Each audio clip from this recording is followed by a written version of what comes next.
मेरे संग की औरतें मृदुला गर्भ। सबसे पहले इसमें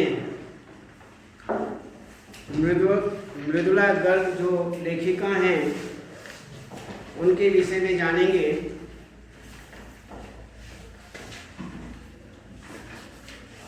सबसे पहले इनका जीवन परिचय, रचनाएं आदि ये जानते हैं। देखिए, मृदुला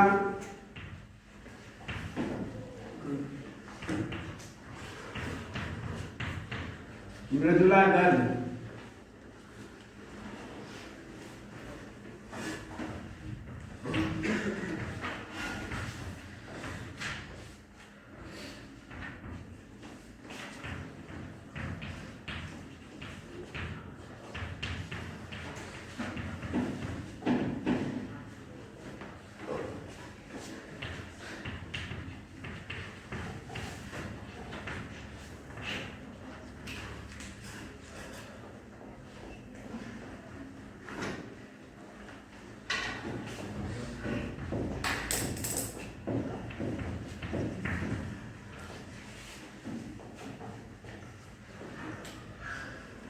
और रचनाएं, पाठ परिचय। इस पाठ में मृदुला गर्भ जो हैं वो क्या बताना चाहती हैं ये, और उसके बाद पाठ का सार।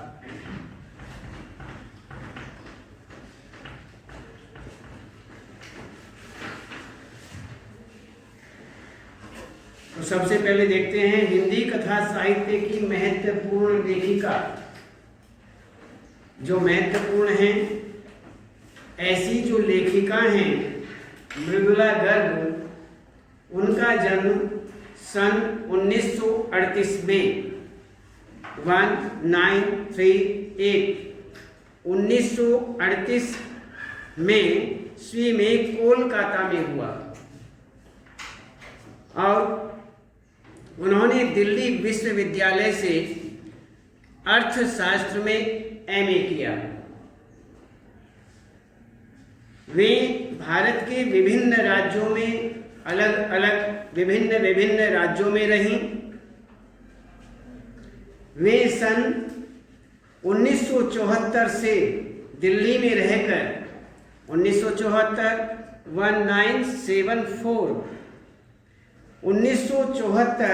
से दिल्ली में रहकर स्वतंत्र कार्य कर रही हैं। तो आजाद होकर के कार्य कर रही हैं। इसी प्रकार कथा साहित्य के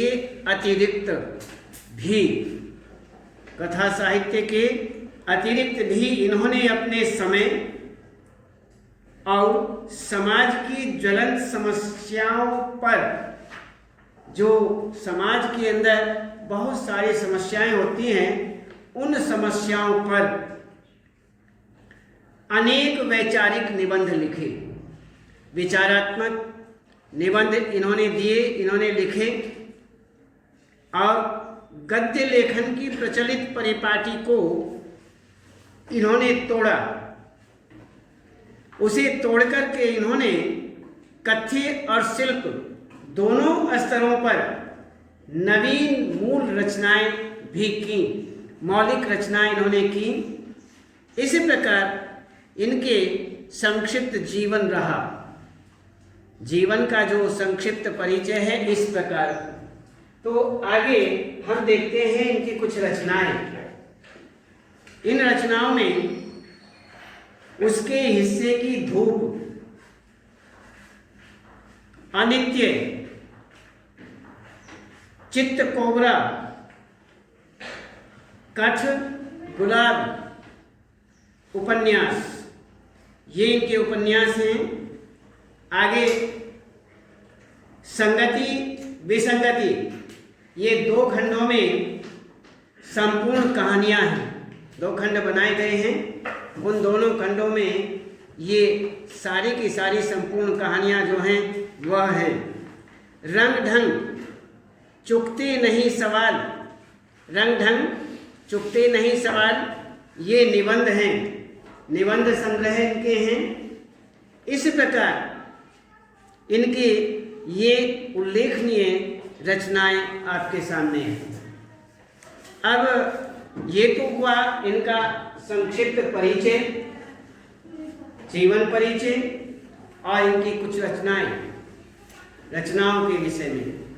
अब हम देखते हैं कि मृदुला गर्ग जो हैं, इस पाठ के अंतर्गत मेरे संग की औरतें नामक जो पाठ है, इसमें वह क्या बताना चाहते हैं। मेरे संग की औरतें नामक पाठ के माध्यम से वो क्या बताना चाहते हैं, इस विषय में देखते हैं। मेरे संग की औरतें जो संस्मरण है, यह एक नए प्रकार की शैली में लिखा हुआ है। इसमें अनेक ऐसी औरतों के विषय में यहाँ पर बताया गया है जो जीवन तो परंपरागत तरीके से जीती हैं। जैसी परंपरा समाज की परंपरा है, उस परंपरा के अनुसार वो अपना जीवन तो जीती हैं, जीवन तो व्यतीत करती हैं, परंतु सोचती एवं करती लेख से हटकर है। परंपरा के अनुसार कार्य करती हैं, अपना जीवन बिताती हैं, लेकिन जो लेख है, जो रूढ़िताएं हैं, उनसे अलग हट करके काम करती हैं। जबरदस्ती उन्हीं पर नहीं चलती। बड़ों ने कहा नहीं नहीं यही होना जरूरी है, नहीं, वो लीक से, लाइन से, उस तरीके से हट करके काम करना चाहती हैं, काम करती हैं। ऐसी औरतों के विषय में यहां पर बताया गया। तो इसमें इस प्रकार उस लीक से हट करके विचार करती है, सोचती हैं। ऐसी औरतों के लिए इस संस्करण में लेखिका ने अपनी और अपनी नानी, माँ, परदादी, बहनों की कमियों तथा विशेषताओं को रोचक ढंग से प्रस्तुत किया है। बड़े ही रोचक ढंग से अपनी नानी, माँ, परदादी और बहनों की कमियां, जिस परिवार में, जिस वंश में लड़कियां नहीं होती, उन वंश परिवारों से पूछो, उन वंश परिवारों से सोच करके, विचार करके, बातें करके देखो, तो वास्तविकता में पता लगेगा कि कितनी बड़ी कमी नजर आती है। ऐसे ही कह देना कि अरे लड़कियां नहीं तो क्या हुआ, नहीं, लड़कियों का होना अनिवार्य ही नहीं है, अत्यधिक अनिवार्य है। एक बात मान लीजिए, यदि समाज के अंदर, परिवारों के अंदर लड़कियों का जन्म होना, लड़कियों का न होना शुरू हो जाए तो ये दुनिया ही नष्ट हो जाए। यही वास्तविकता है, इसे कोई झुठला नहीं सकता।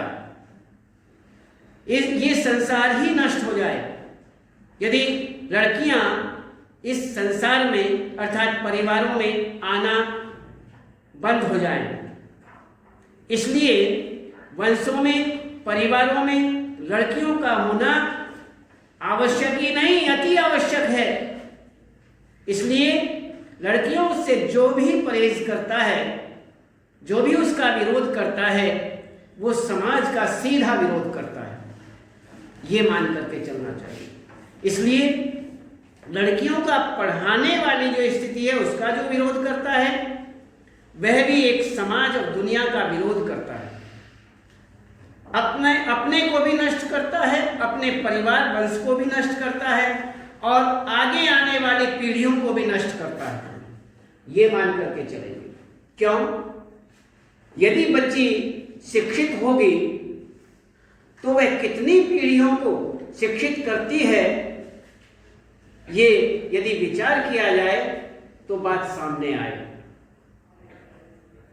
वह अपने परिवार को तो शिक्षित करती ही है, उसके बाद धीरे धीरे जो पीढ़ियां बनती चली जाती हैं वो सारी की सारी परंपरा के हिसाब से शिक्षित होती चली जाती हैं।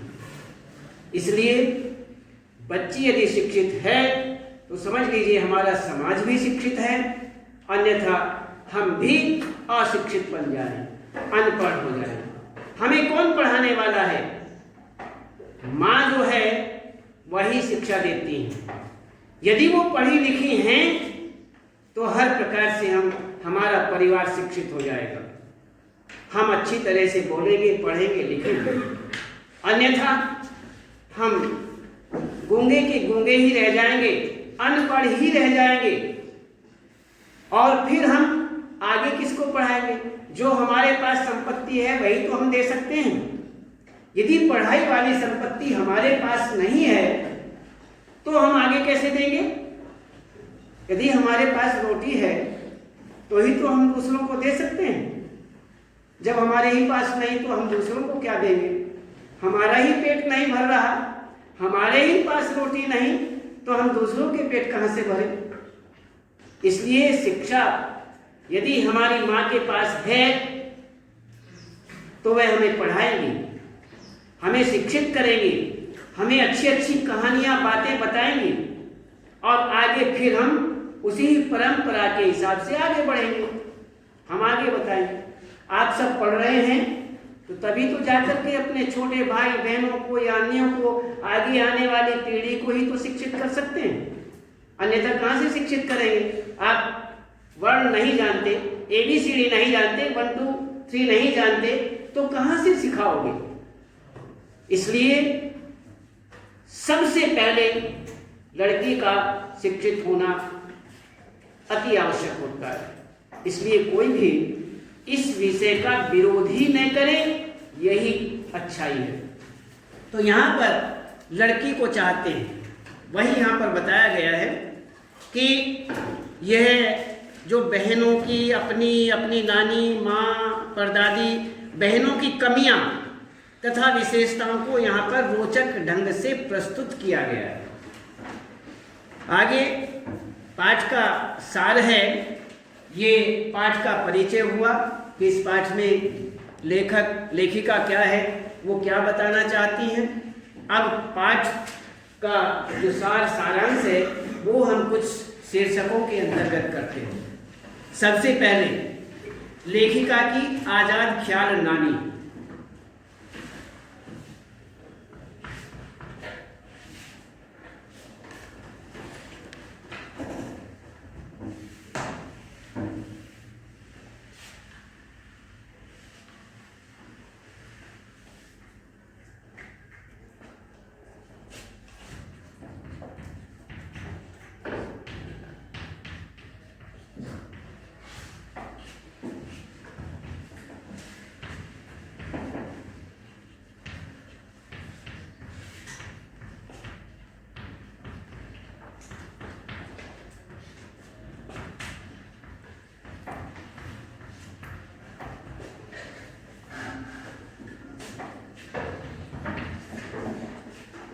दूसरा है माँ का जीवन।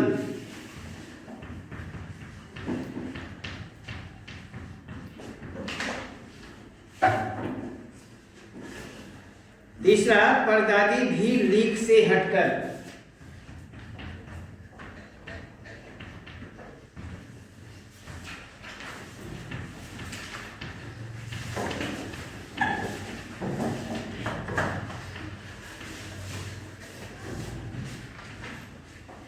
आगे चोर का हृदय परिवर्तन।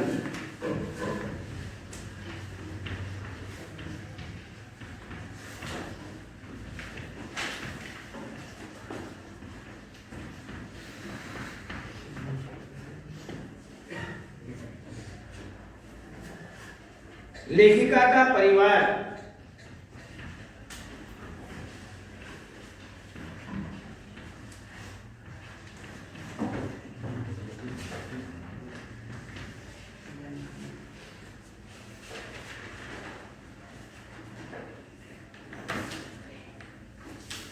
नीडर चित्रा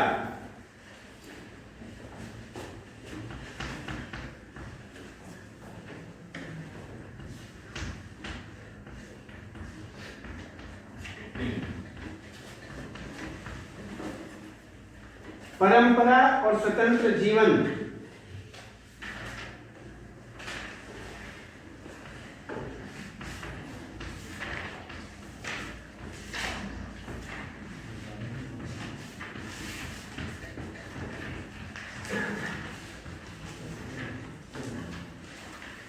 ये कुछ शीर्षक हैं।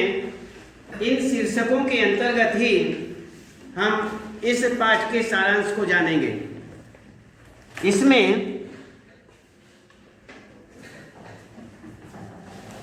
सबसे पहले लेखिका की आजाद ख्याल की जो नानी हैं उनके विषय में बात करते हैं। आजाद हैं, ऐसे ख्यालों के बिल्कुल आजाद ख्याल, उनके विचार जो हैं वो स्वतंत्र विचारों वाली है, वो किसी के बंधन में नहीं, अपने जो उनके विचार हैं, स्वतंत्र विचार हैं, उनके विषय में ही वो सोचती रहती हैं और उन्हीं को करने का प्रयास भी करती हैं। तो इस प्रकार से यहाँ कहते हैं कि ये जो प्रस्तुत संस्मरण है, ये जो संस्मरण है, इस संस्मरण में लेखिका ने अपने परिवार की जो औरतें हैं उन औरतों के विषय में, उनके व्यक्तित्व के विषय में, उनके स्वभाव के विषय में यहाँ पर विशेष रूप से प्रकाश डाला है। यहाँ पर विशेष रूप से प्रयास डालने का प्रयास किया गया है कि वो किस तरह के ख्यालों की हैं, किस प्रकृति की हैं, किस स्वभाव की हैं, कैसे व्यक्तित्व की हैं, ये सारी बातें इसमें की जाएंगी। तो लेखिका ने अपनी नानी को देखा तो नहीं, नानी को तो नहीं देखा, परंतु उनके विषय में सुना बहुत है, देखा नहीं है। तो लेखिका को पता चला कि उनकी नानी जो है वो परंपरावादी थी और अनपढ़ और पर्दा प्रथा मानने वाली औरतें। पहले ऐसा था कि लड़कियों को पढ़ाया नहीं जाता, स्कूल में नहीं भेजा जाता था, इसलिए ज़्यादातर पुरानी औरतें जो हैं, पहली औरतें जो हैं, बड़ी उम्र वाली औरतें अक्सर जो हैं वो लगभग अनपढ़ ही होती थी। जब स्कूल नहीं जाएंगी, कुछ सीखेंगी नहीं, पढ़ेंगी नहीं, तो अनपढ़ ही रहना है। कहाँ से सीखें, कहाँ से पढ़ें, और जीवन उनका ऐसे ही बीत जाता। लेकिन वो बहुत प्रवीण होते थे अपने कार्य में, उनके सामने अच्छे फेल हो जाते। घर का जितना भी कार्य होता है A to Z, वो सारा कार्य, बच्चा यदि बीमार हो जाए दवाइयों तक जानती थी। अनपढ़ होते घर में जितनी चीजें खाने पीने की होती हैं, मसाले आदि होते हैं, पहले मसाले नहीं कहे जाते थे, मसाले शब्द नहीं था, ये बाद में आया। पहले केवल औषधि शब्द बोला करते थे, औषधि। घर के अंदर जितनी भी रसोई के अंदर औषधियां हैं, खाने पीने की चीजें हैं, मसाले जिनको आप बोलते हैं, वे हैं, वो सारी की सारी दवाइयां हैं। इसलिए हमारी बड़ी बूढ़ी दादी आदि, नानी दादी आदि हैं, सब जानती थी, सब जानती थी। और जब बच्चा किसी भी तरह से कुछ बीमार हुआ उसको पीड़ा हुई, बुखार हुआ, नजला जुकाम आदि हुआ, तो तुरंत वह कुछ न कुछ पका करके बच्चे को पिला देती। अदरक या अन्य बहुत सारी चीजें, पेट में दर्द हो गया, चलो जी इसको पकाओ और बच्चे को पिला दो, दर्द ठीक हो गया। इतनी सारी दवाइयां जानती थी कि आज कुछ नहीं जानते। महिलाएं भी नहीं जानती, पुरुष तो जानते ही नहीं, पुरुष तो पहले भी कम जानते थे। और वैसे जानते थे, पुराने जो वृद्ध उम्र वाले हैं, वृद्धावस्था में हैं, बहुत चीजें जानते हैं। अब भी जो इस तरह के हैं वो बहुत जानते हैं, लेकिन आज के समय में तो कुछ जानते ही नहीं, कुछ नहीं पता है। घर में यही नहीं पता है कि दोपहर में कौन सी सब्जी, कौन से मसाले की सब्जी खानी चाहिए, शाम को कौन सी खानी चाहिए, सुबह कौन सी खानी चाहिए, कौन कौन से मसाले डालने चाहिए, किसमें छोंक लगाना चाहिए, किसमें नहीं लगाना चाहिए, क्या हमें पीना चाहिए, क्या हमें किस समय क्या पीना चाहिए, किस समय क्या पीना चाहिए, खाना चाहिए, हम कुछ नहीं जानते। लेकिन वो सब कुछ जानते थे। उसी हिसाब से चौका बनता था, रसोई में जो भी खाना बनता था समय के अनुसार, समय को देख करके बनता था, इसलिए वो बहुत ज्ञान रखते थे। अनपढ़ होते हुए, बता रहा मैं कि अनपढ़ होते हुए, इसलिए इस बात का विशेष रूप से हमें ख्याल होना चाहिए कि पहले जो औरतें अनपढ़ थीं, अनपढ़ होते हुए भी वो बहुत कुछ जानती थी, बहुत ज्ञान उन्हें था, जो पढ़ो लिखो को भी नहीं होता है, इतना उन्हें ज्ञान था। तो इस तरह से यहाँ पर तो वो आजाद ख्याल की बताई जाती हैं कि लेखिका की नानी जो है वो आजाद स्वतंत्र विचारों वाली थी। इसलिए यहाँ पर लेखिका ने अपनी नानी को बताते देखा तो नहीं, लेकिन उनके विचारों से, उनके विषय में जो सुना है, उनके विचारों से वह बहुत खुश थी, हर प्रकार से उनके विषय में जानती थी। तो इस प्रकार से कि परंपरावादी थी, अनपढ़ थी और पर्दा प्रथा को मानने वाली थी, ऐसी औरत थी। लेखिका के नाना ने शादी के बाद कैम्ब्रिज विश्वविद्यालय से उन्होंने बैरिस्ट्री की। वे विदेशी शान शौकत से जिंदगी बिताने लगे और नानी पर इसका कोई असर नहीं पड़ा। वो कैसे भी बिताए, उन्हें तो एक साधारण किस्म से ही रहना था। तो इसी प्रकार से नानी ने अपनी पुत्री अर्थात लेखिका की मां की शादी का जिम्मा अपने पति के मित्र स्वतंत्रता सेनानी जो एक प्यारेलाल थे, प्यारेलाल शर्मा को सौंप दिया। वह अपनी बेटी की शादी किसी साहब से न करवा करके एक आजादी के सिपाही से करवाना चाहती। आजादी के जो सिपाही थे उनसे करवाना चाहती थी। उनके मन में आजादी की जो भावना थी वो कूट कूट करके भरी हुई थी, इसलिए वह हर प्रकार से अलग ख्यालों वाली थी। आज हम केवल इतना ही रखते हैं, इसके विषय में आगे जो बताएंगे कल बताएंगे। बस।